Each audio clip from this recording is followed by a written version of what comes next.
Hey everyone, welcome back to the 443 Security Simplified. I'm your host, Mark LaLiberty, and joining me today is Corey, the hot holiday guy in an ugly sweater, Knockreiner. And yes, I am a hot holiday guy. I don't say it, Mark. Don't. I mean, honestly, I feel like I've made fun of you for not saying Nostradamus enough times, and it's time for you to start calling yourself Nostradamus for episodes like this, where we're going to go into our 2023 cybersecurity predictions.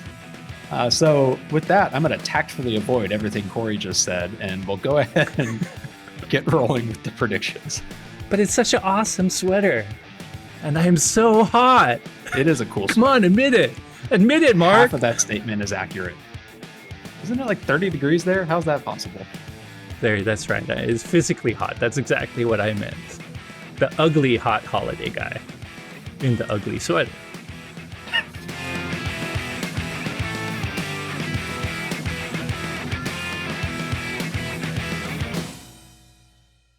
So it is, almost done with December. This is weird. I feel like this year went by real damn quick.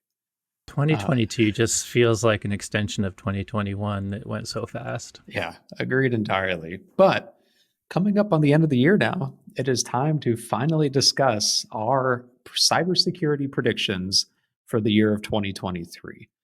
So I think it was almost about a month ago, pretty even, where we went over a recap of our 2022 predictions that we made a year prior. D minus. Hey, it's a passing grade. I'll take it. We passed. Yes. By the way, there's been, we won't go into updates, but there was a few things at the end of the year that I recall might have adjusted a few of those in our favor, but let's get to the new ones. Exactly. And so as we promised, it is now finally time to discuss our predictions for next year on this podcast. And before we jump into that, Corey, do you want to, again, go through why we discuss predictions at all? Yeah, I'll do it really quickly because if you've listened to this podcast for years, you probably heard it before. But these predictions are fun. We're not Nostradamus. We're not going to be exactly right all the time. So I don't think you should pay as much attention to the specific prediction gets very specific. And we do that so it's not just a throwaway give me prediction. And because we want to have a little bit of fun with it.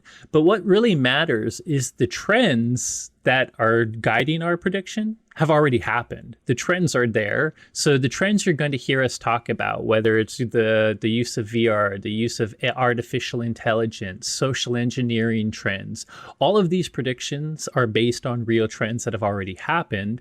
So the point is, the whole reason we do predictions is to guide you toward practical takeaways. What is evolved in the threat landscape trend-wise, how that could get a little worse, but more importantly, if you do something about the existing trends now, you may not have to worry about the worst version of these predictions. Having said that, a lot of the time on our podcasts, we know we talk to the channel, we talk to our end users who are mid-market and SMB customers, our channel who are managed service providers. So we often talk about business and organization security, but in our predictions is another place we go wider. We talk about all of cybersecurity, whether it be social ramifications, political ramifications, consumer issues, Internet of Things beyond, business. So just know the predictions also are a wider scope, but we still try to give you practical takeaways. So they're fun, they get a little dystopian, but the whole point of it is for the prediction not to come true because you guys realize the trend, defend against it, and the better you defend, the less our predictions matter. The only other thing, go ahead, Mar. I was going to say the only other thing is you'll notice if you watch our videos or even the webinar we did on this, there are 6 predictions, although I think me and Mark will talk about 2 extra credit ones that we struck. But we organized the 6 into 3 different themes like artificial intelligence, business processes, and things like that. And the kind of conceit me and Mark used for the video was pitting one prediction against the other. It's fun. I suggest you go watch it. It was fun for us to make fun of each other and kind of rib each other. But the truth is, we believe in all 6 of these predictions. So for this one, I think we're just going to go through what the 6 predictions plus the 2 extra credit ones are. Yeah. Anything to add to that, Mark? If you do want to check out the videos and the rest of the content around this, they're going to be on watchguard.com/predictions. They are currently there. They will probably also be there when you visit it too. Yeah, they just came out. It's awesome. Exactly. With that said, let's go ahead and hop into the first prediction. Corey, I think this one is yours. Yes, and our first prediction is we will see the first metaverse hack in 2023. I'm sorry, everyone, I said metaverse out loud. I know that's kind of a gross buzzword. Having said that, I'm a VR fan. I actually like VR a lot.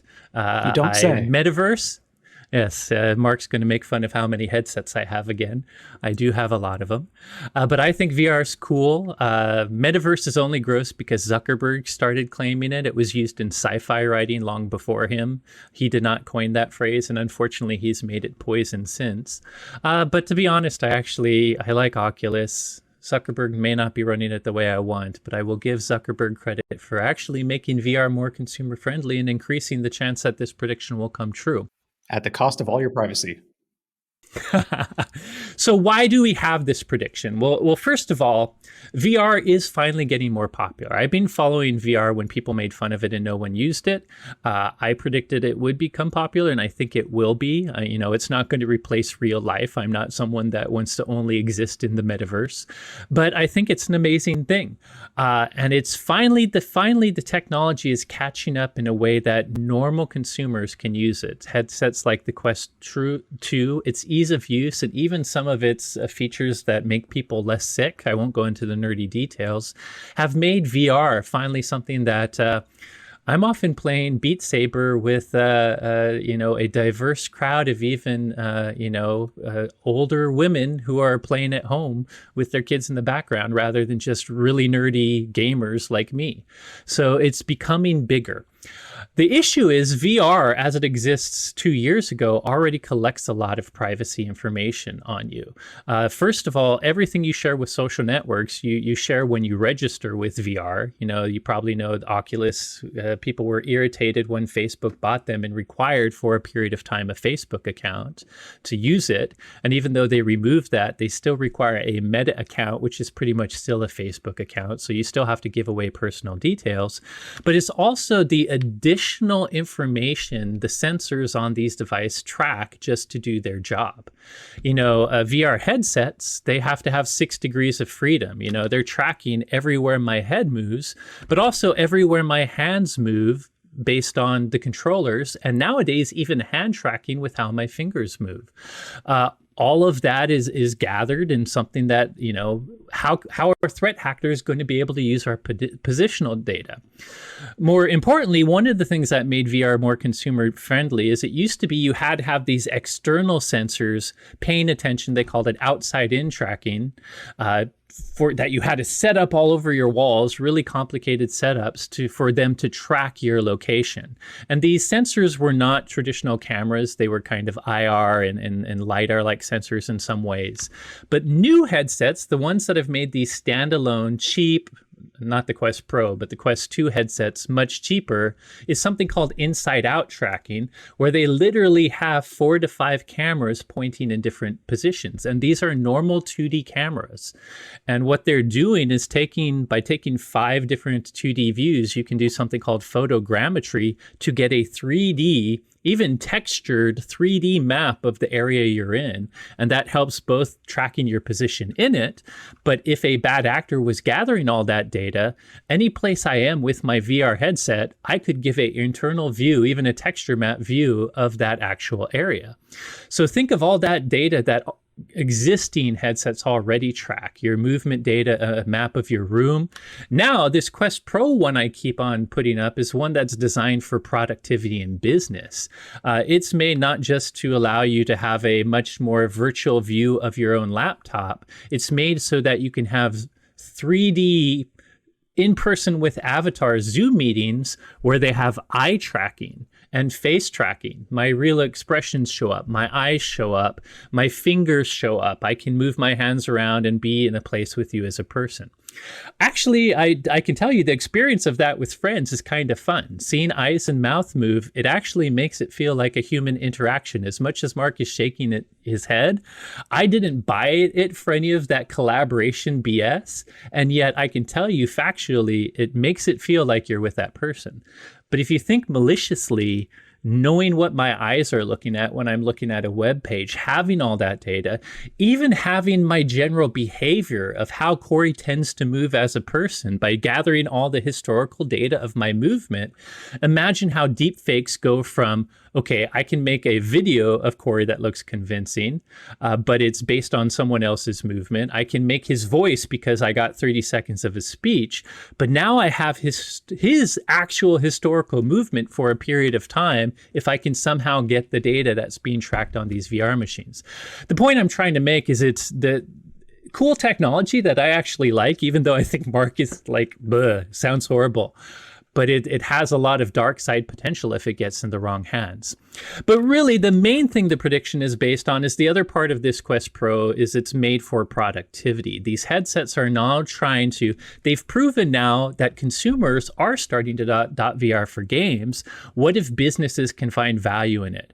So the Quest Pro is all about productivity use cases where I connect it to my enterprise computer and I can have I'm still using my computer. It will track my keyboard so I know where my real life keyboard is. I can even see my desk and everything if I choose.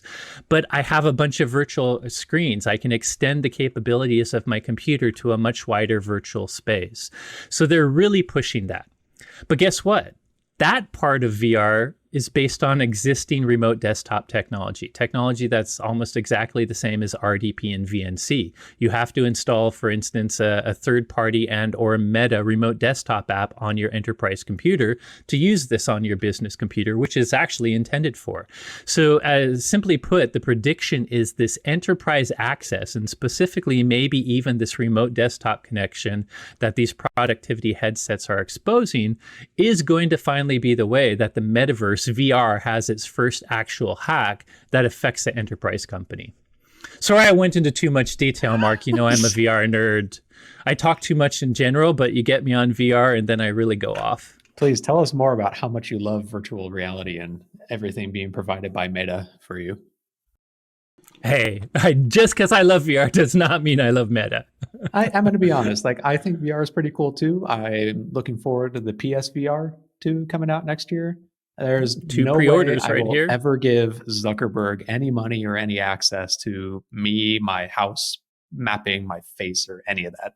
I'm very happy. I'm very happy. I think that's a smart decision. But what I think is surprising is that you consider Sony any better, or any company for that matter. Yes, there are some that I think are different. I think just Facebook is the pinnacle of I would not trust them with anything personal. Anyways, you are directly Facebook's product, whereas Sony doesn't really have as much excuse. At least they're making money from you in another fashion. Yep. At least for now. So moving on to our second prediction. This one's called MFA social engineering surges. And so if you've been paying attention in the industry, I mean, in your own professional life, you've probably seen that MFA adoption is really starting to tick up. Like, depending on which survey you go with, you can see it's anywhere around like 40% or so of organizations have deployed MFA in some capacity, which is way lower than it needs to be, all things considered, but still pretty great. So with MFA adoption increasing, it's actually making it more difficult for cyber threat actors to carry out authentication attacks against organizations and would-be victims. It used to be without multi-factor authentication. All they had to do was go online and buy a set of credentials, or maybe compromise another website or service and crack all the usernames and passwords out of there, or just send a phishing message to your employees, trick them into filling it out on some fake form for Google Docs or OneDrive or whatever, and use that password and username to log straight into the account. Multi-factor authentication makes that significantly more difficult with that additional hoop that they have to get past. Whether it be the user accepting a push notification or entering the 6 digits from their revolving PIN code or hardware token or whatever. And that additional hoop has made it very difficult for a traditional authentication attack to actually succeed. That said, as with all things in cybersecurity, threat actors are constantly evolving with what they're doing and what they're targeting to get around the protections that are in place. And we've found even just recently towards the end of this year that while MFA does a great job of protecting against an authentication attack, it is still absolutely vulnerable to social engineering attacks against users. You've seen news stories, and we've talked about on this podcast, of things like push bombing or MFA fatigue, where a threat actor will get a valid username and password and then attempt to log into that account over and over and over and over so that the victim that's being compromised just keeps getting push notifications on their By the phone or way, device. often purposely at inopportune times for their victim, right? Like it'd be great if they could do it over and over and over when you're asleep. They do need you to do something, but maybe if they're hoping that an inopportune time might make the victim even be more inclined to do something they shouldn't. Like if you are sleeping and your phone will not stop buzzing from all these requests. We saw a pretty major security incident in September of this year with the Uber breach, where the threat actor did push bombing, so over and over and over attempting to log into the VPN, and then hopped onto WhatsApp and convinced that user into accepting one of the notifications by claiming to be from the IT department saying, hey, we recognize it's going all frizzy, just hit OK on one of them and it should be OK. And I like that smart detail. In this case, it wasn't an inopportune time that tricked him, but the additional thing of both doing the bombing, but having another avenue of pretended support to give a reason. Like we'll talk about it, but I think most users should know that push bombing, like if you're getting a lot of MFA pushes that you didn't start, right away, you should know they're not right. So the bad guy has to get past that part of you knowing it's probably not a thing they should approve, either by inappropriate time or, in this case, the smart addition of having an excuse for why they were receiving it. Yeah. And there are some protections you can put in place for the push bombing side of things. You obviously can't push with a revolving token on your phone. That does make it more difficult for your users on day-to-day usage because now they have to enter in a code. You maybe even see some hybrid models of a push notification that includes a challenge they have to enter from the website to try and make it more difficult to fall for this. But that's only one style of the MFA circumvention that we're predicting as well. The other one is the adversary in the middle attacks, like evil proxy that we talked about earlier this year, where the attacker sets up infrastructure to mirror and proxy traffic to a legitimate application. And then sitting in the middle of all this, they not only get the username and password that the user entered, but from the target application, they'll get a valid authenticated session cookie that they can use to just hop right into that authenticated session, add their own MFA device to retain their access with that username and password they stole, and start abusing their access to move laterally or commit business email compromise against other organizations too. And so our prediction is really around this. Attackers will ramp up their social engineering to circumvent multi-factor authentication. Because the reality is MFA, again, fantastic at preventing authentication attacks, but is still susceptible to social engineering. So deploying it on its own and saying, we're done, we're good, is not good enough. You need to make sure that you're still also doing social engineering training for your users, including how to spot phishing attacks, whether it be over email or SMS or WhatsApp or a phone call, basically teaching them to be skeptical of stuff that they receive until proven otherwise. Also, teaching them to not just accept a push notification because they're annoyed by it, and specifically report back to the IT or security team, because that almost certainly means that their password has been compromised, and you'll want to act on that as well too. Yeah, this is one we've seen it start to ramp up even just in the last few months, and we expect it to go up even more in the next year as more organizations adopt multi-factor authentication. Agree. And by the way, this doesn't necessarily mean your multi-factor authentication solution itself is bad, because usually the multi-factor in the social engineering standpoint, the multi-factor is working how it should. It's just they're convincing the user to accept something that's not legitimate. But with the attacker in the middle one, I mean, there are cases where the integration of the multi-factor solution has weaknesses too. So consider those. So yeah, I agree with this. I don't make this not adopt. Don't make this allow you to have an excuse not to adopt MFA. It works. It's way better than passwords or any single factor by itself, and you need it. It's just the next step once you have multi-factor is make sure that the human part of authentication is still handled in your training, as Mark said. So just jumping right into the next one, I'll try to go quick on this one for times, but in 2023, we'll see some sort of robo-taxi hack. I'm guessing a lot of you probably know the term robotaxi or what it is, but all of us know what Uber and Lyft are. We know that cool app experience of where we just press a button on our phone and some guy comes and picks us up in a car. We also know that many companies are creating self-driving cars, including there's a fun YouTuber I watch called Marquis Brownlee, who he's part of, he knows Tesla. He's a big tech guy. Many people do him, he's got a big YouTube following, so a lot of tech companies preview their stuff with him. Tesla just released a beta of their fully self-driving car rather than the one that just is basically highway assist.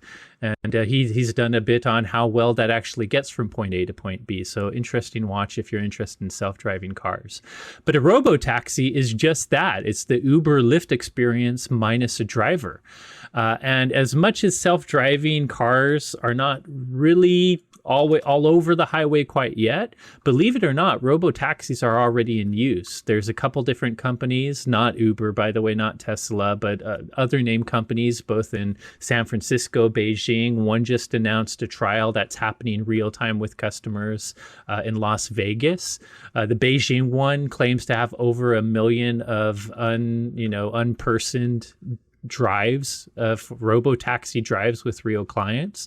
So people have taken existing self-driving technology already and are proof of concepting these robo-taxis. So that's the thing that's happening, and I think you'll see increasingly happen in 2023.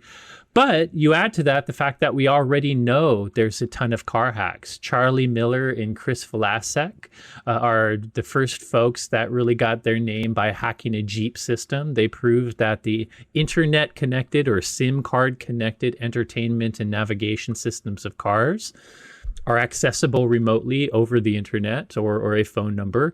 And they proved that there's enough connection between the entertainment system and the other electronic control units or computers all over a car that they can gain access to some of the self-driving capabilities that are in cars. Even non-self-driving cars tend to have brake assist in don't run into someone as, steering wheel assist here and there to make sure that you don't run into somebody.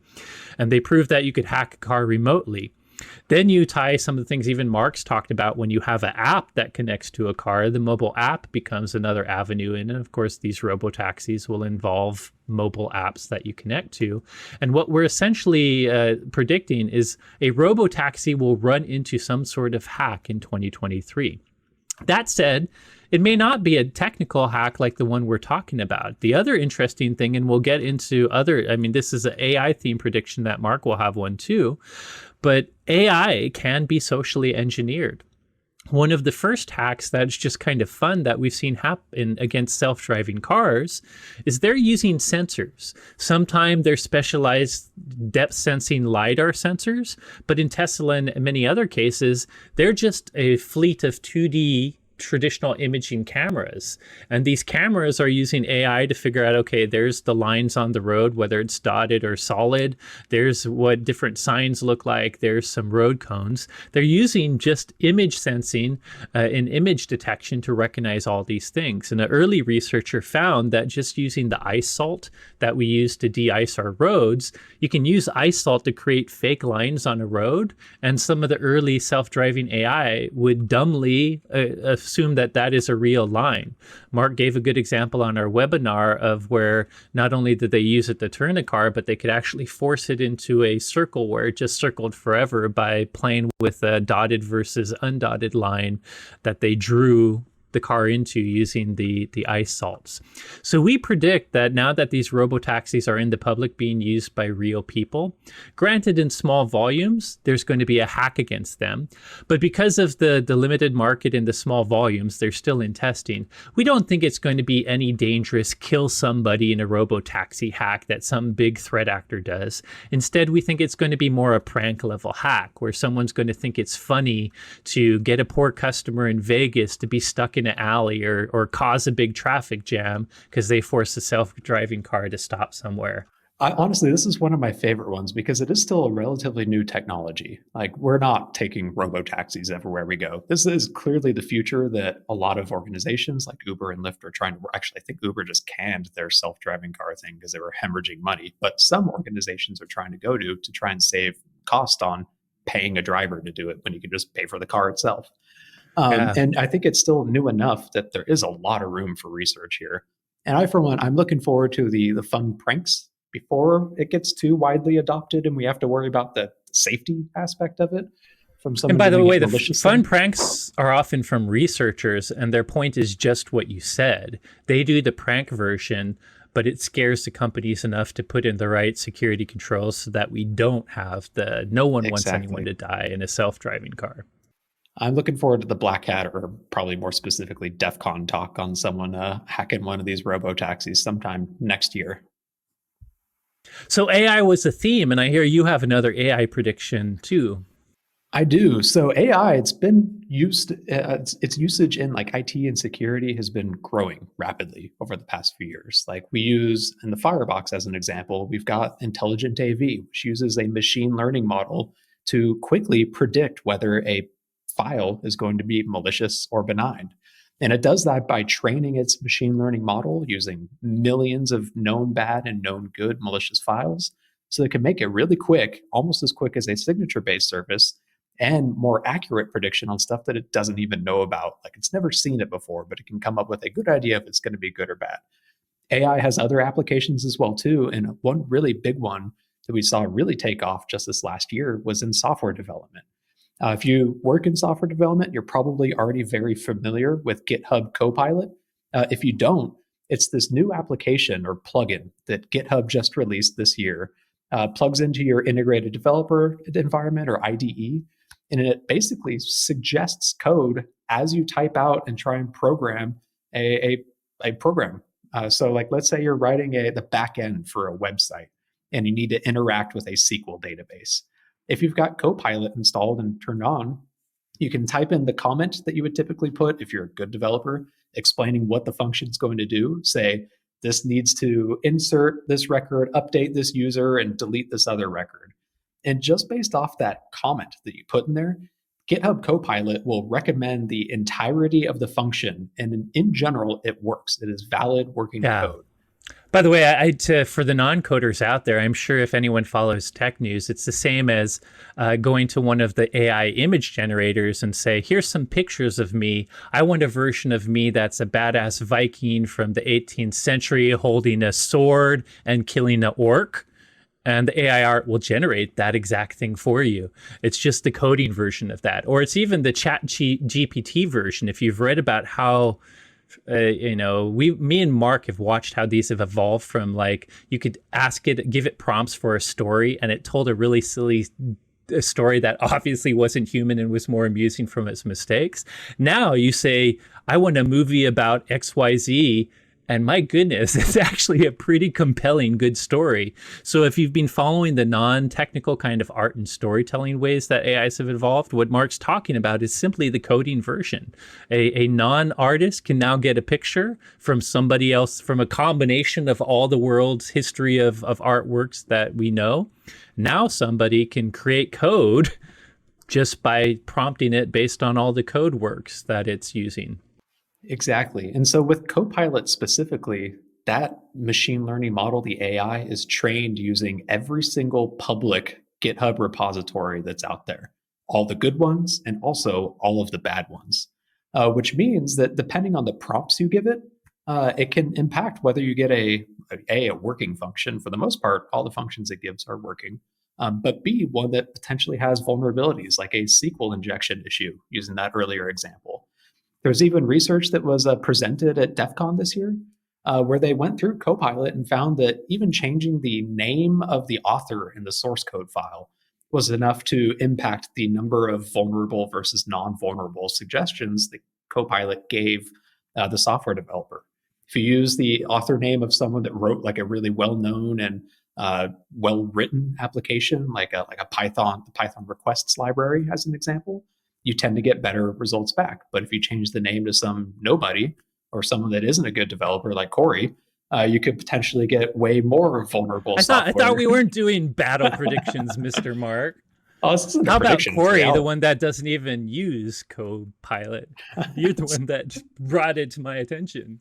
I'm kidding. Honestly, so the reality is, like, Copilot is awesome, and it's becoming widely adopted across the industry because it does a fantastic job of suggesting good working code and, for the most part, non-vulnerable code. But it's not perfect, which means that if you are already a weak software developer and you don't have good coding practices, maybe you already have vulnerable code, it's going to take all of that into consideration when it's suggesting a new function for you for your program. And so if you already have vulnerabilities splattered throughout your code, you're more likely going to get a vulnerable function returned to you as well too. So the prediction is a overly reliant developer is going to release an application that includes a critical vulnerability introduced by automated code. And I think this one, like that, we set the bar pretty dang low there.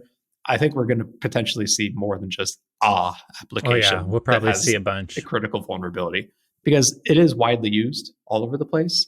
And it's only a matter of time until something slips through the cracks that it turns out was introduced by Copilot or a similar service or feature.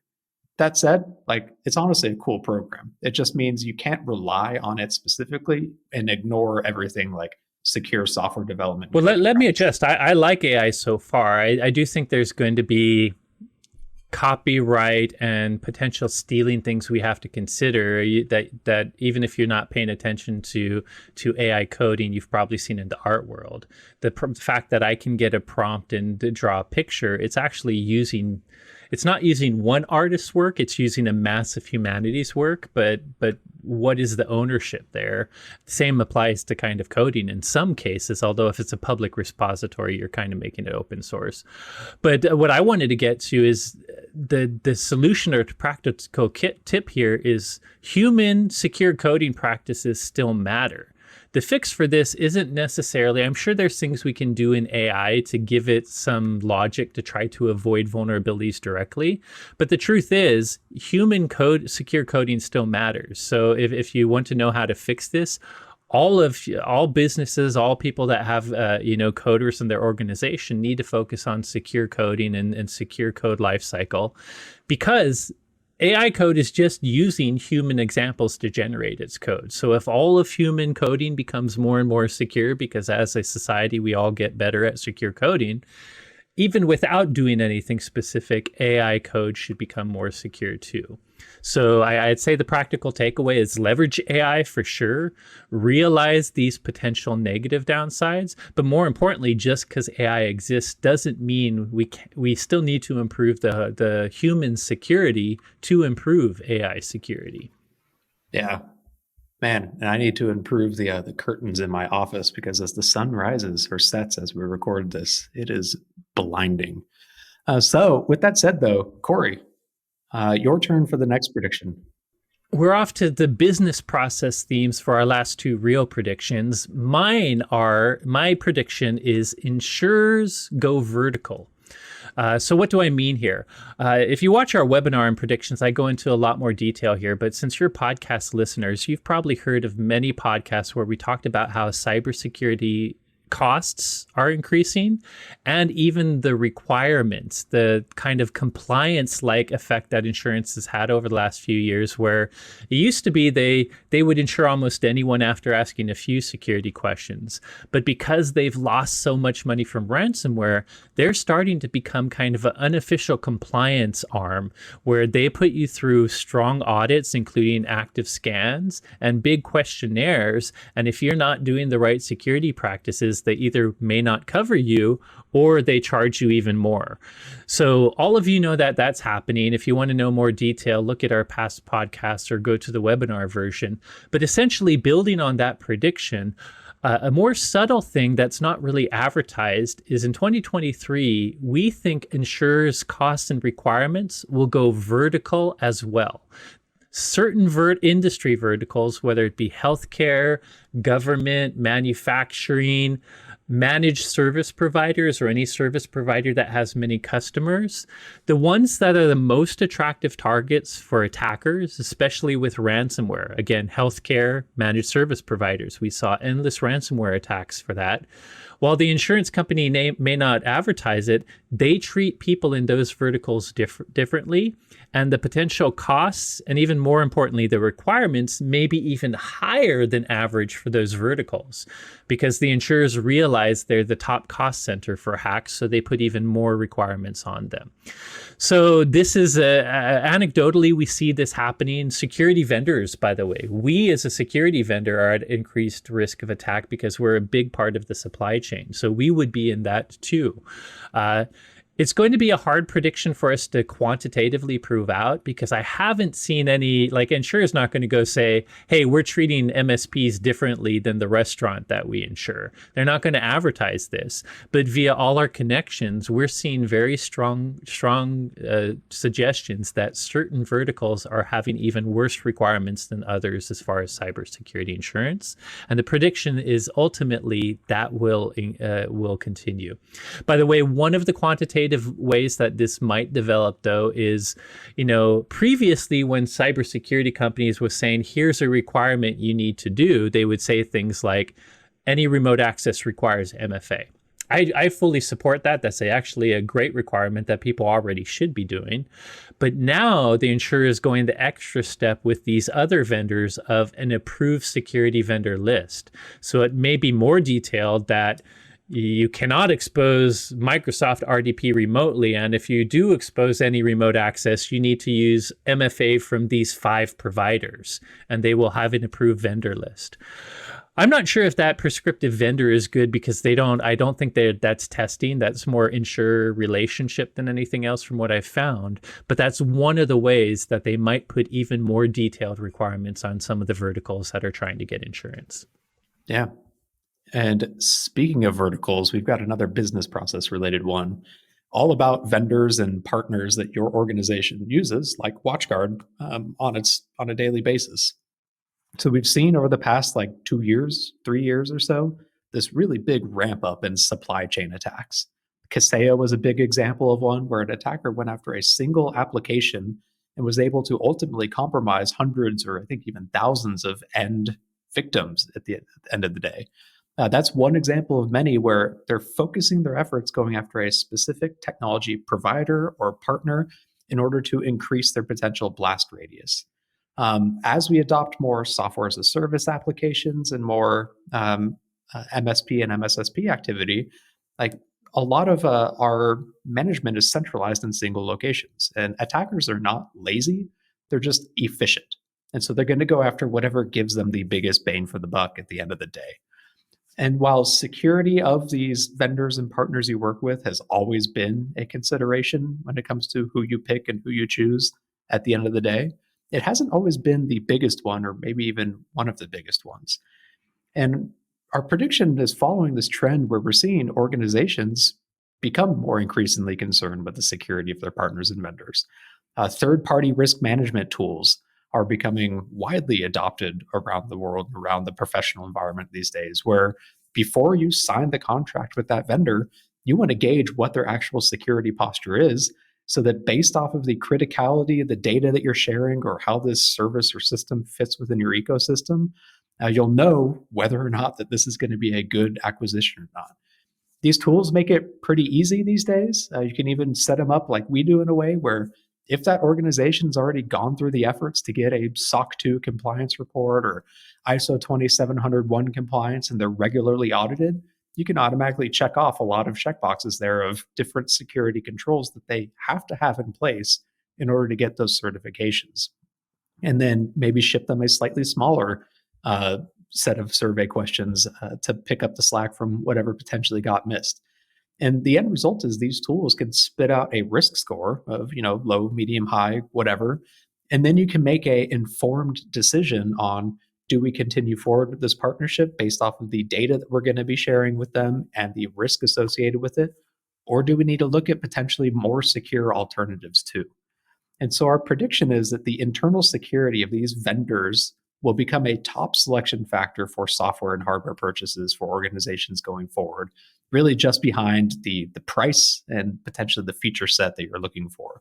And it's largely we're already seeing this to some degree now. We use it quite heavily internally at WatchGuard. And as a vendor, we've started receiving even more of these requests from our customers and partners we work with too. Corey, anything you want to add on that one? For time's sake, no. I could establish there's a good and a bad way to do this. We support vendor security risk assessment, but if you haven't done it, you should learn the right way to do it to not cause too much work for the partner. You want to get an accurate view of the security of whoever you're working with, but you're not going to be successful in your attempts to do that if you do it in a way that's onerous. So make sure to take advantage of things like the third-party risk management products that help with it.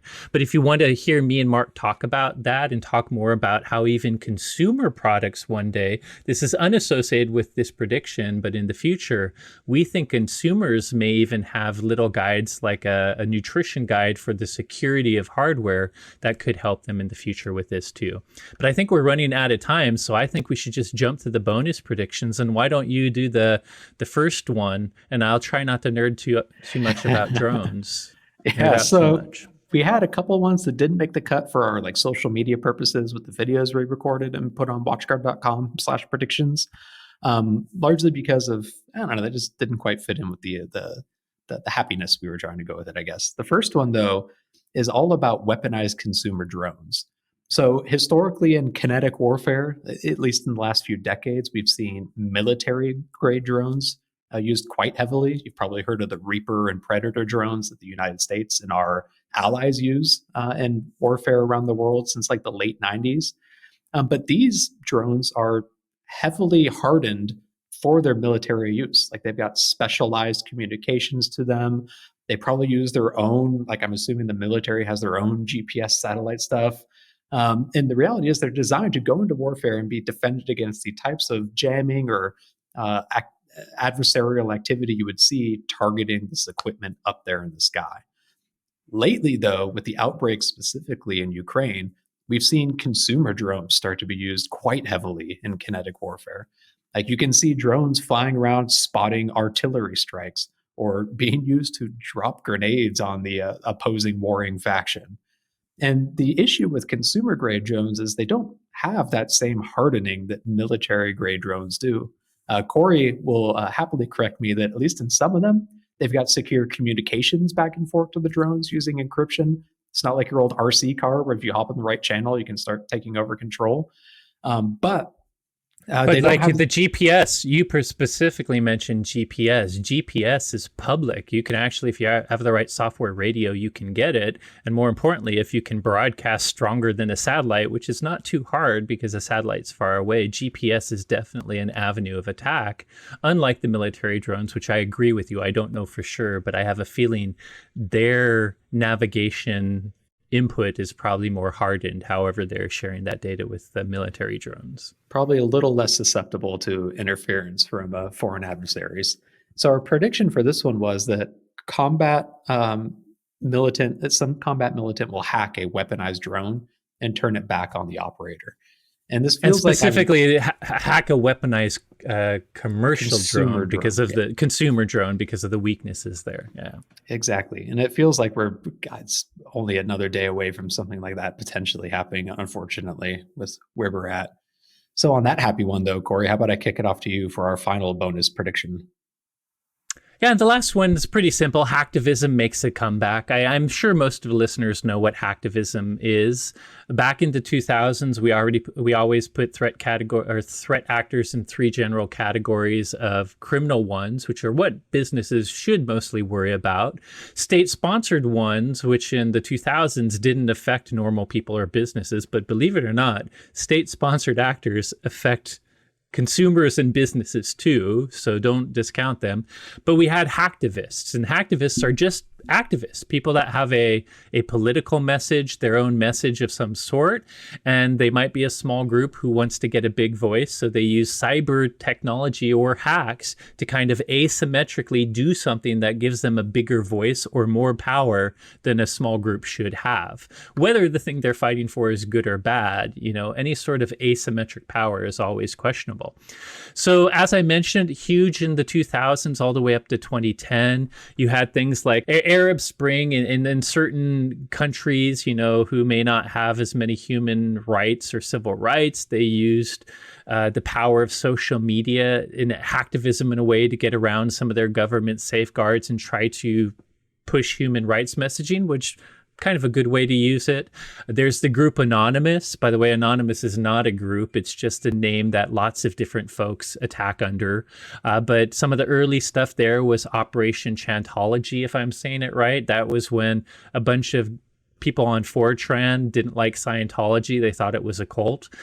I may not disagree, by the way, but yeah, they attack them maliciously using cyber attacks. I don't support 4chan, but I don't support Scientology either. So you know what hacktivism is. It was pretty big for probably a decade between 2000s and 2010s. I feel like until the past 2 years, it has dropped off recently. Hacktivism has not been quite as huge. But between the pandemic, between some of the social issues we see like Black Lives Matters, resurfacing of some of the Middle Eastern human rights and Chinese human rights issues, the Ukraine-Russian war, where the whole world is kind of becoming hobbyist hackers depending on what side they are on, and just a lot of the political divides that are happening where folks are using cyber attacks to asymmetrically spread disinformation. Hacktivism is making a comeback. Expect it. And also expect some of the other actors that may not be hacktivists, but state-sponsored hackers, to maybe take advantage of the confusion that hacktivism uses to continue the spread of their misinformation.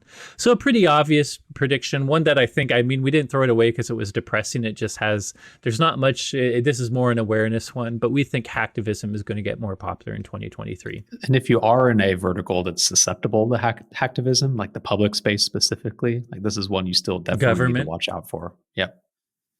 So those were our cybersecurity predictions for next year. One thing I will ask is if you have any comments on them, if you have your own predictions, fire them off to our the 443 podcast hashtag on Twitter for as long as that platform is still alive. I think it is. I haven't checked today. And maybe we'll have like a listener roundup of predictions on a future episode. So, yes, thank you. Please send those forward. And man, Corey, I'm looking forward to see which of us had the correct ones next year when it comes time for grading. I think we all gave all of the predictions, so I think the correct way. That whole battle premise was just for marketing fun. But it was I actually don't dislike any of your predictions. I think many of them will come true. I dislike your metaverse ones. Not to mention a few of the predictions you gave were ones I wrote. I think there's 2 predictions that are solidly what yours is mine. Oh, really? Okay. Vice versa. But by the way, totally true in many cases. I've presented Mark's slides and vice versa so many times. Sharing is caring. Hey everyone, thanks again for listening. As always, if you enjoyed today's episode, don't forget to rate, review, and subscribe. If you have any questions on today's topics, predictions, whatever, or suggestions of your own predictions, please reach out to us on Twitter. I'm at XORRO_. Corey is at SecAdept, and the both of us are at hashtag the 443 podcast. Thanks again for listening, and you will hear from us in 2 weeks, I believe, after the Christmas break.